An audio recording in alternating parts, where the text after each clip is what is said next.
Good evening and welcome to Prime Business with me, Emma Davis. Tonight we begin with the Ghana Insurers Association, as the association has revealed that the inconsistent exchange rate regime has affected the payment of some claims to customers. President of the association, Seth Aklasi, called for more sensitization programs for insurers on claims payment to ensure continuous growth of the sector.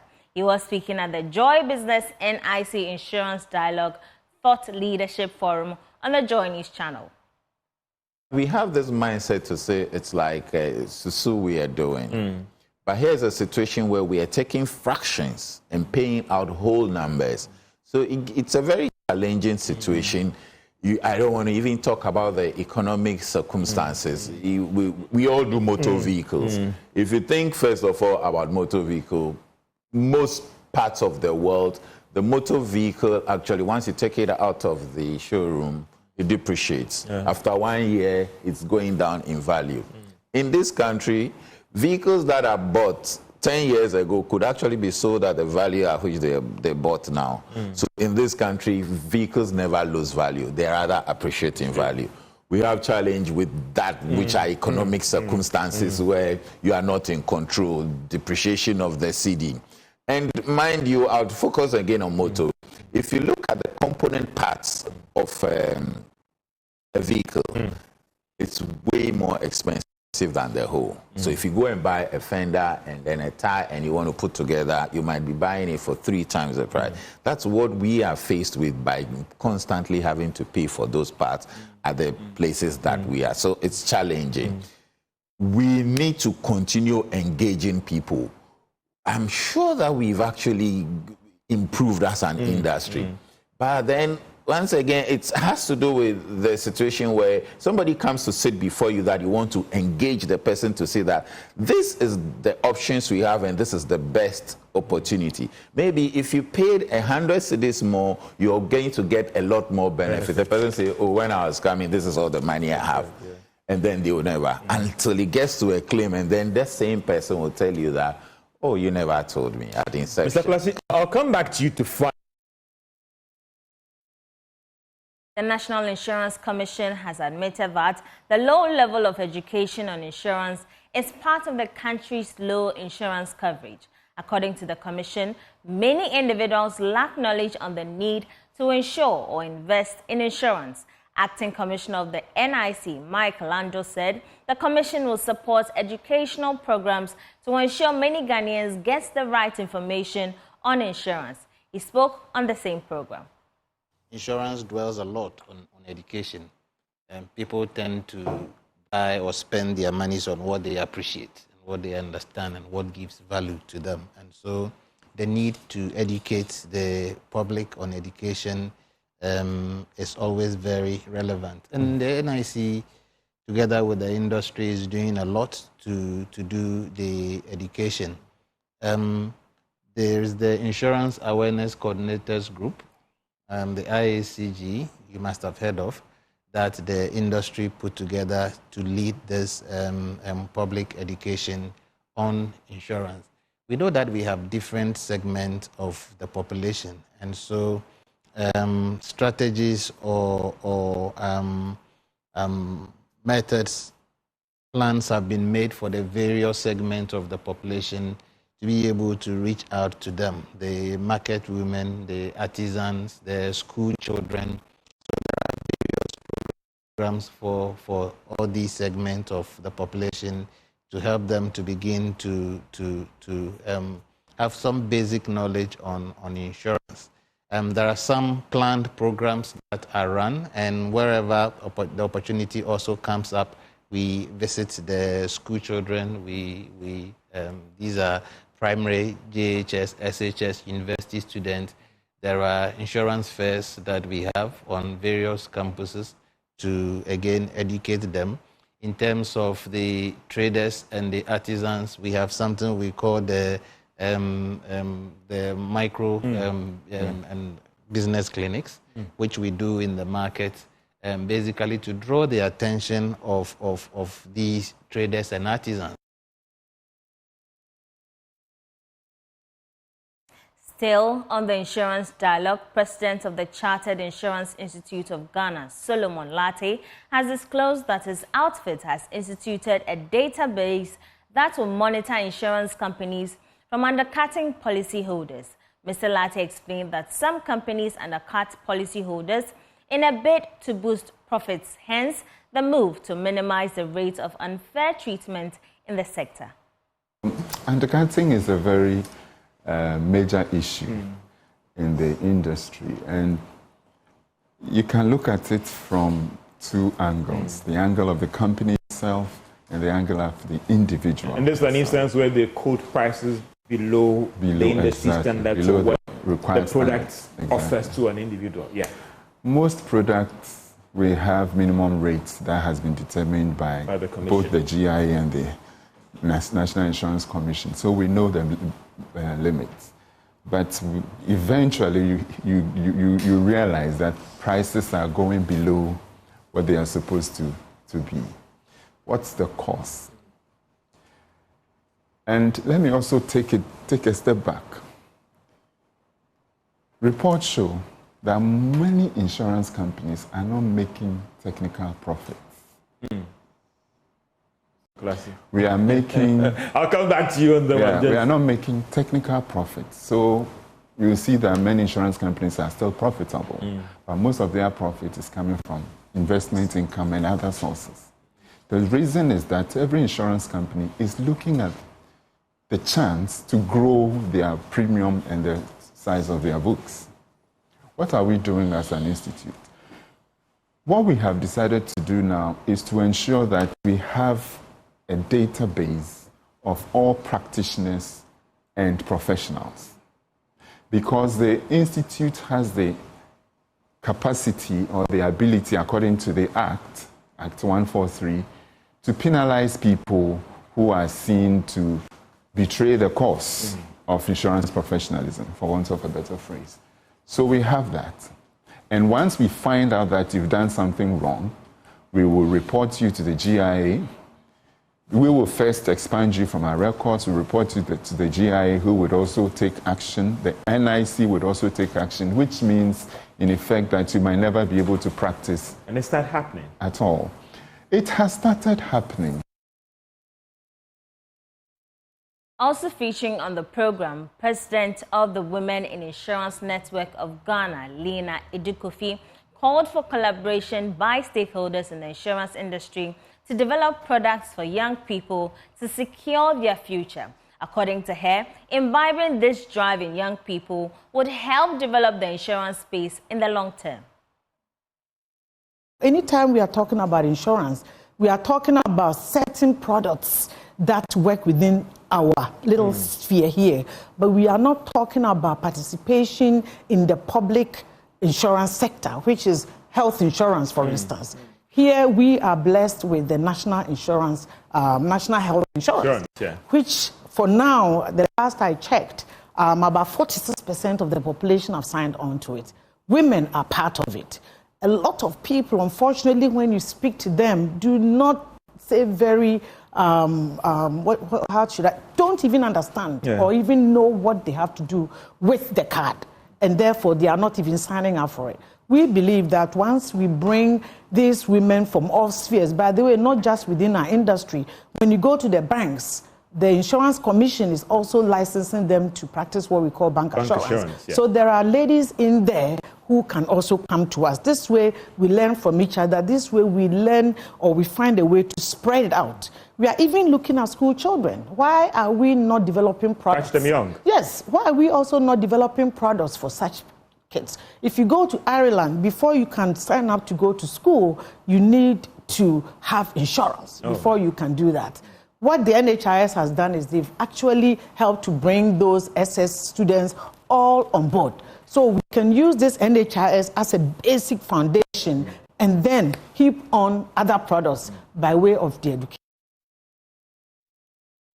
Away from the Joy Business NIC Insurance Dialogue, Finance Minister Dr. Mohamed Amin Adam has revealed that the ministry will soon sign a memorandum of understanding with the Independent Power Generators Ghana to aid in restructuring its arrears.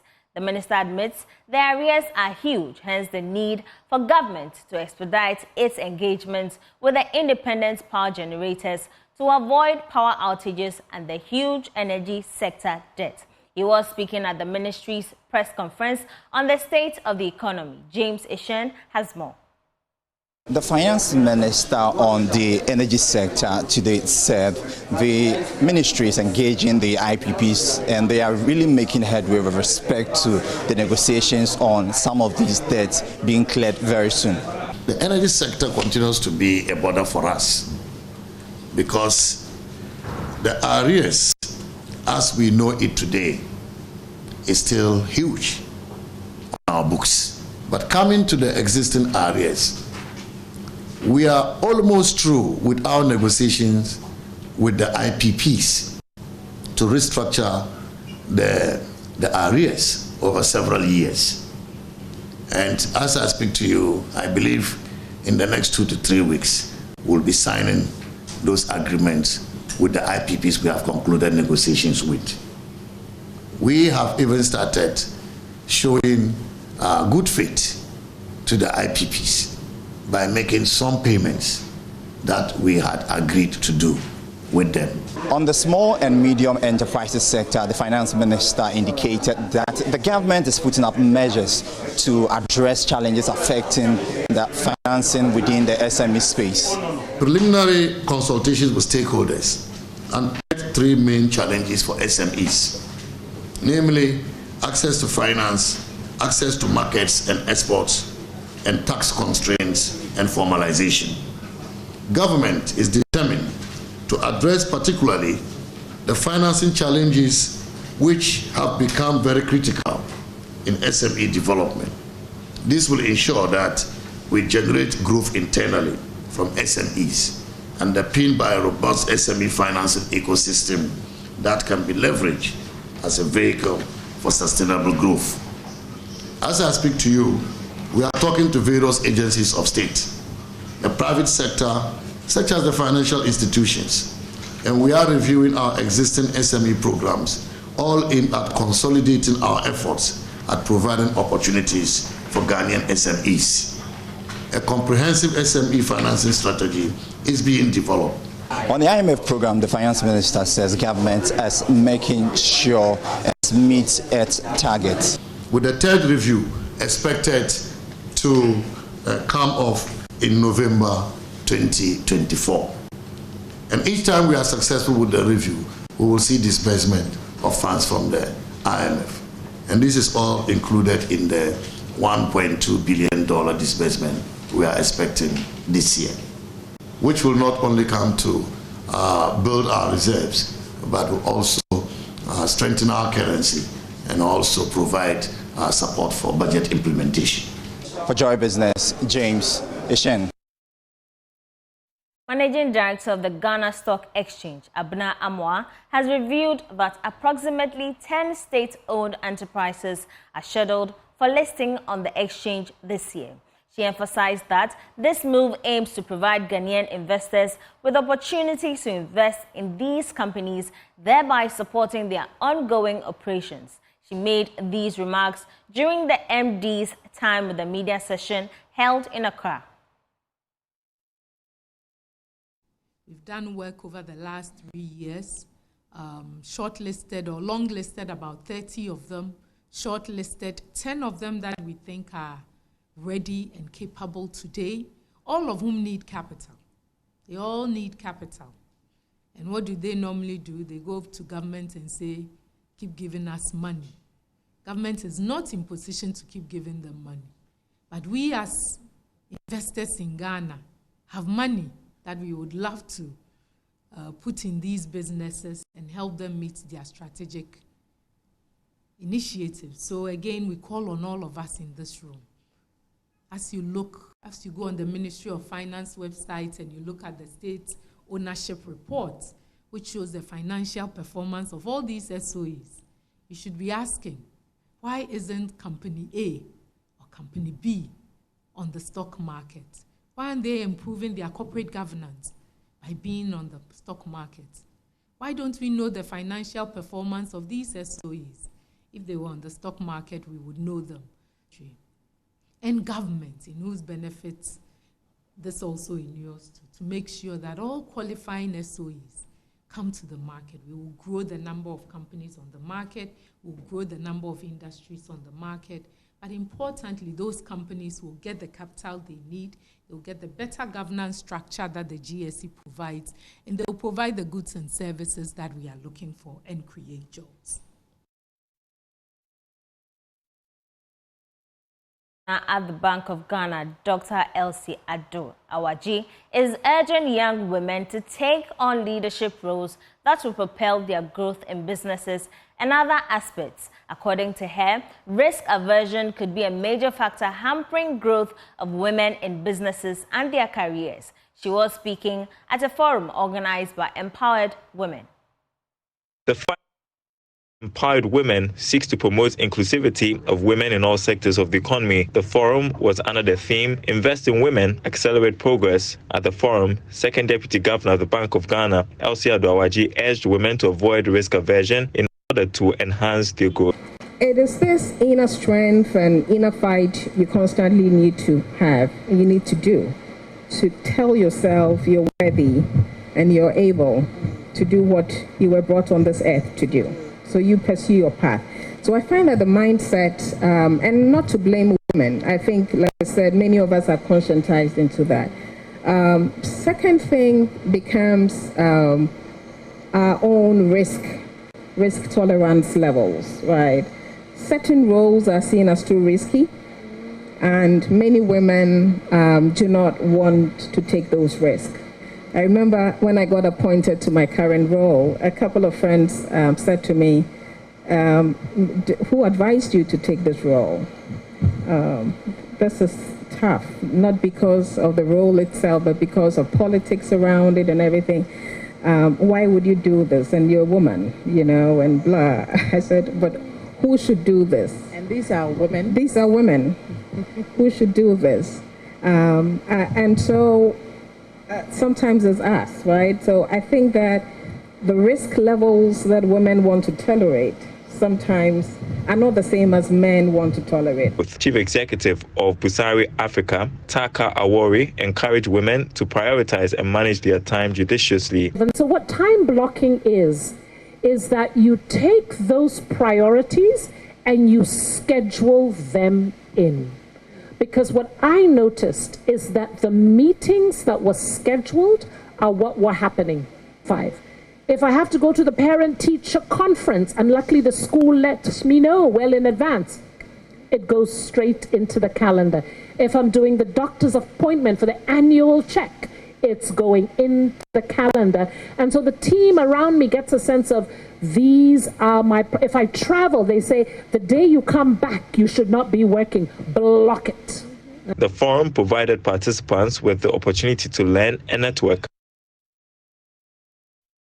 A little longer on women-led businesses, as the chairman of Magdan Group, Dr. Daniel Macaulay, is entreating women-led businesses to seize opportunities that they may require a calculated risk to assess funding in order to fuel their business growth. According to him, women must not shy away from taking risks that could propel the growth of their businesses. He was speaking at the maiden edition of the Women in Business Dialogue series. The maiden edition of the Women in Business Dialogue series themed Investing in Women-Owned Businesses for Ghana's Transformational Agenda, a call for action focused on the significant roles women entrepreneurs play in driving economic growth. The dialogue presented an opportunity for players in the industry to deliberate on ways to improve and build women-led businesses. In an interview, Chairman of Magdan Group, Dr. Daniel Macaulay, encouraged women to take needed risk and ensure that they merit funding from institutions. I believe that women are the bedrock of this country. So assessing funding and pushing for things, I believe that it lies in themselves. I, in my own small way, supporting women.